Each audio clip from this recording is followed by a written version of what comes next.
Hey, what's up, everybody? Some good news, because the truth always rises. Trump is still in control. Biden is not the president. White hats are running the military. Trump said he'll come back, but is waiting to make his move. Biden is not even allowed to command and control intelligence. Pentagon is keeping key intel from Biden's regime. Trump put the military in control. This is the only way. Now let's examine the latest on the occupation of the White House. Trump just filed for the new Patriot Party, and the military has shown many signs that they do not respect Biden and are not loyal to him and will not follow his orders to dismantle the Constitution and hurt the American people. So don't worry, the military is not there for you. The latest stunt to treat the military as the enemy while Trump in his hotel is already coming back to cripple Biden's control over the country and the narrative, treating them like scum, like animals in a zoo, telling them to sleep outside and sleep in a garage during record-setting cold temperatures, while Trump treated the military as the elite, giving him his luxury hotel, only helps Trump's cause and not Biden's. The key is the military, and more of them are waking up and are coming together against the Biden regime. Majority of the military is, especially the Green Berets, Special Forces, and Special Ops, are superior in intelligence and will not be tricked into committing suicide by allowing Chicoms to invade, or any other foreign power by that matter. They are loyalists to their oath and will not carry out unlawful orders. Many contradictions regarding Biden's time in office are out there. So many anomalies. Without jumping into conclusions, let's just look at a few things and just admit that it's strange. Why has Biden not arrived in the White House on a military plane or on Air Force One? Or why did Trump send a private jet and left him out in the cold? This has never happened and is highly irregular. You just have to admit that. You could also see that you have different wallpaper in the White House. I mean, it is also highly irregular that the Biden team would replace 200-year-old wallpaper for just no reason, because they had nothing better to do a few days after Trump left. The background of the White House scene is also different, as we saw somebody inside Biden's office deciding that they should videotape a figure walking in the background that looked like Trump. Just not saying it was, just saying that somebody thought it was worth their time to videotape this, as the person looked just like Trump, walking in the background that is different from the original White House photo, where we saw a garden. Here we see a parking lot. What is this reference to Castle Rock from this QAnon post? And again, I'm not legitimizing QAnon. I'm just looking at all information that makes sense and is practical, because we all saw my take on this post before, from banning of the POTUS Twitter account to Central Communications blackout to military 10th Mountain, where Pence was sent. These were all things that were going on, and this was said to have to happen, a year prior, months prior that it happened. So I thought it was credible.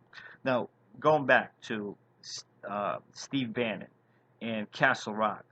Why is Steve Bannon an investor in Castle Rock Entertainment? Castle Rock made many movies, such as The President, which displayed the Oval Office. A German newspaper just tweeted out a pic of the White House looking like a stage movie set, which resembles one at Castle Rock.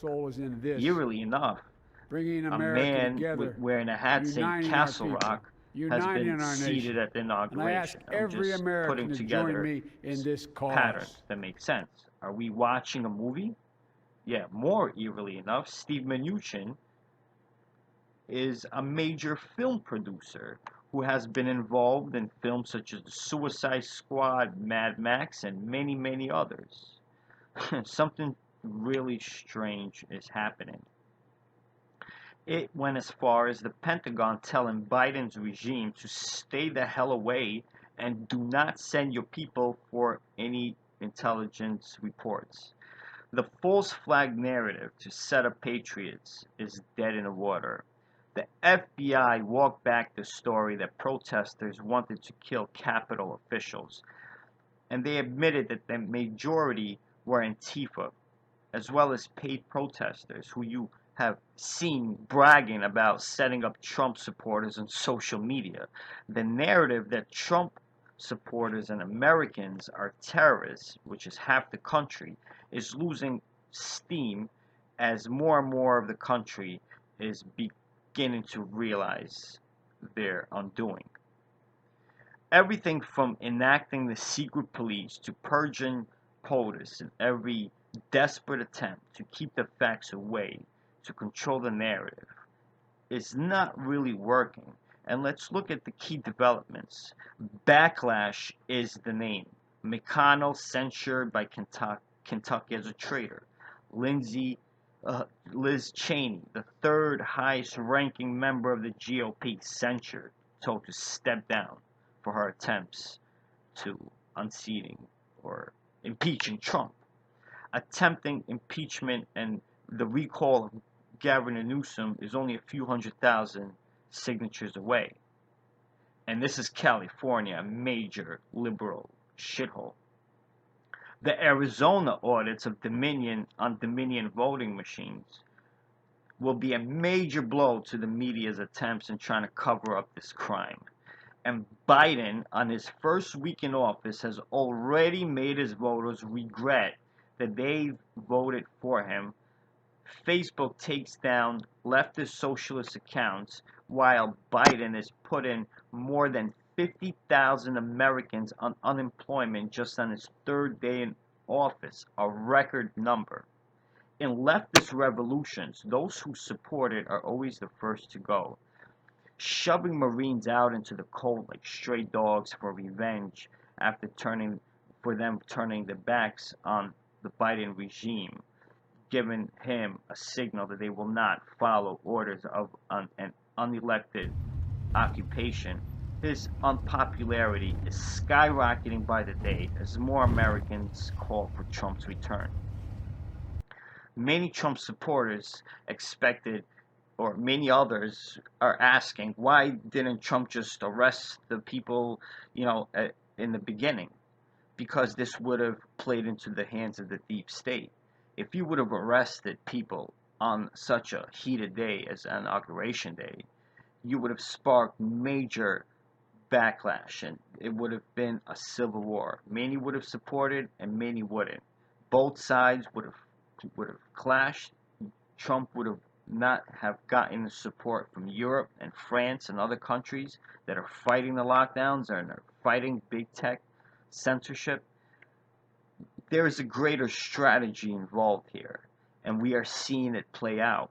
And I promise you that it is always going to end up good, as everything always does. Now, stay positive, spread the word, don't be violent, and don't play into the hands of what's happening. The truth always rises. Why are Capitol